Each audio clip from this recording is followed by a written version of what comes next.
ஒரு மனுஷன் எவ்வளோ நாள் தூங்காம உயிரோடு இருக்க முடியும்? இரண்டாம் உலக போர் டைம். அந்த டைம்ல ரஷ்யாவில் ஒரு 5 போர் கைதிகளை வச்சு ஒரு பயங்கரமான பரிசோதனையை நடத்துறாங்க. ஆனா 9வது நாளுக்கு அப்புறம் நடந்தது அங்க இருந்த சயின்டிஸ்டையே பயத்துல சும்மா நடுங்க வச்சுச்சு. அப்படி என்னதான் ஆச்சுன்னு தெரிஞ்சுக்கலாம் வாங்க. இது இரண்டாம் உலக போரின் காலம். அந்த டைம்ல ரஷ்ய விஞ்ஞானிகள் ஒரு பயங்கரமான மனித பரிசோதனையை ஸ்டார்ட் பண்றாங்க. அவங்களோட நோக்கம் என்னன்னா, ஒரு மனுஷன் எவ்வளோ நாள் தூங்காம உயிரோடு இருக்க முடியும். அதுக்கு அவங்க அங்க இருந்த 5 போர் கைதிகளை செலக்ட் பண்றாங்க. அவங்களுக்கு ஒரு ஆஃபரையும் கொடுக்குறாங்க. இந்த எக்ஸ்பெரிமெண்ட் முடிகிற வரைக்கும் நீங்க தூங்காம இருந்தா உங்களுக்கு ஃபுல்லான ஃப்ரீடம் கிடைக்கும்னு சொல்றாங்க. அதை நம்பி அங்க இருந்த 5 கைதிகளும் உடனே ஓகேன்னு சொல்லிட்டாங்க. அந்த 5 பேரையும் ஒரு க்ளோஸான ரூம்ல வச்சு லாக் பண்ணிடுறாங்க. கொஞ்ச நேரம் கழிச்சு அந்த ரூமுக்குள்ள கண்டினியூவா ஒரு ஸ்டிமுலேட்டன் கேஸ் விடப்படுது. அந்த கேஸ் என்ன பண்ணுன்னா, மனுஷங்களை தூங்காம வச்சுன்னு இருக்க மாதிரி டிசைன் பண்ணியிருந்தாங்க. நமக்கெல்லாம் தெரியும், அந்த காலத்தில் சிசிடிவி கேமரா எதுவுமே கிடையாது. அதனால அங்க இருந்த சயின்டிஸ்ட்லாம் என்ன பண்றாங்கன்னா, அந்த ரூமுக்குள்ள மைக்ரோஃபோன்ஸை ஃபிட் பண்றாங்க. வெளியிருந்து பார்க்கறதுக்கு திக்கான கிளாஸ் விண்டோவை ஃபிட் பண்றாங்க. ஃபர்ஸ்ட் கொஞ்ச நாள் எல்லாம் நார்மலா போயிட்டு இருந்துச்சு. அந்த 5 பேரும் பேசிக்கிட்டே இருந்தாங்க. கொஞ்ச நேரம் சிரிப்பு, கொஞ்ச நேரம் கேஷுவல் டாக், இப்படியே போயிட்டு இருந்துச்சு. ஆனா 4வது நாளுக்கு அப்புறம் ஒரு விஷயம் மாற ஆரம்பிச்சிச்சு. அவங்க பேசுற டாபிக் எல்லாம் டார்க் மெமரிஸா இருந்துச்சு. அவங்க வாழ்க்கையில் நடந்த துயரங்கள், போர்ல பார்த்த பயங்கரமான சம்பவங்கள், இந்த மாதிரி விஷயங்களை பேசிட்டே இருந்தாங்க. அதுக்கப்புறம் அவங்க எக்ஸ்பெரிமெண்ட் பத்தி கம்ப்ளைண்ட் பண்ண ஆரம்பிக்கிறாங்க. அவங்க அந்த கேஸ் ரூம்குள்ள வச்சு 6 நாள் ஆச்சு. அந்த 5 பேரும் ஒருத்தர்கிட்ட ஒருத்தர் பேசுறத ஸ்டாப் பண்றாங்க.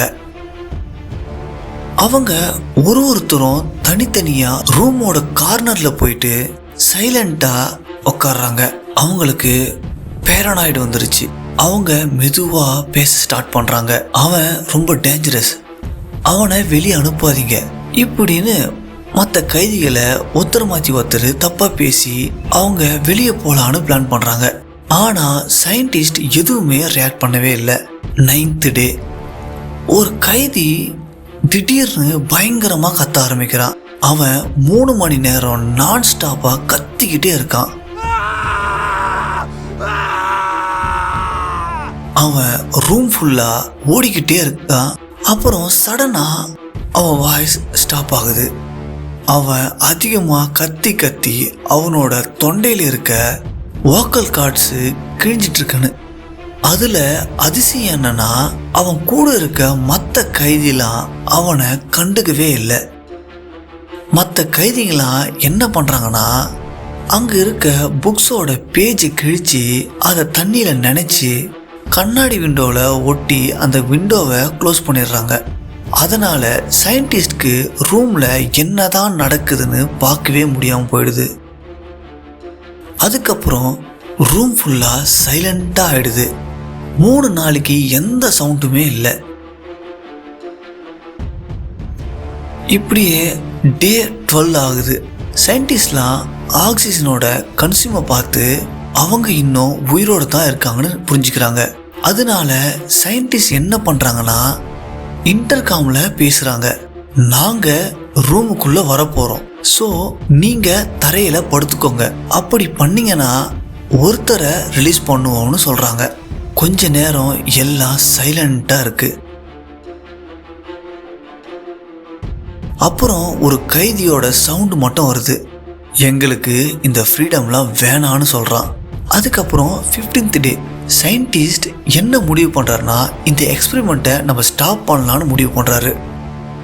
உடனே அவங்க அந்த சிமுலேட்டன் கேஸை ஸ்டாப் பண்ணிட்டு அதுக்கு பதிலாக ஃப்ரெஷ்ஷான ஏரை உள்ள அனுப்புறாங்க. அந்த டைம்ல ரூம்ல இருந்து பயங்கரமான சவுண்டு. சார் ப்ளீஸ் கேஸை அனுப்புங்க அனுப்புங்கன்னு கத்துறாங்க. சயின்டிஸ்ட் ரூமை ஓப்பன் பண்ணும்போது அது ஒரு ஹாரர் சீன் மாதிரி இருக்கு. அங்க இருந்த 5 பேர்ல 4 பேர் மட்டும்தான் உயிரோடு இருந்தாங்க. ஒருத்தன் செத்து போயிட்டு இருந்தான். அவனோட உடம்புல இருக்க தசையை கிழிச்சு அந்த தசையை எடுத்து ஃப்ரெஷ் ஏர் வர அந்த பைப்புல வச்சு அடைச்சிட்டு இருக்கான்.